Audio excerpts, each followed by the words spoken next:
Ļoti pārsteidz jūsu attieksmi pret šo jautājumu, atstājot tādā amatieru līmenī, un es vienkārši gribu piebilst, ka tāpat kā eksistē profesionāla māksla, profesionāla mūzika, profesionāls teātris, eksistē arī jēdziena profesionāla literatūra.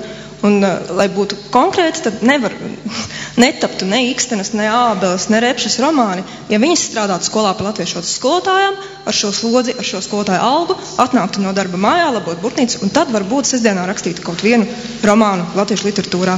Un ja jūsu partija tomēr ļoti aizstāv latviskas vērtības, latviešu valodu, latviešu kultūru, latviešu literatūru, vienkārši dar par to padomāt, par profesionālu literatūru, kurai mums nav jāaicina atpakaļ uz Blaumu laikiem un jārēķinās ar Veidomam, kurš nomira ar tuberkulozi.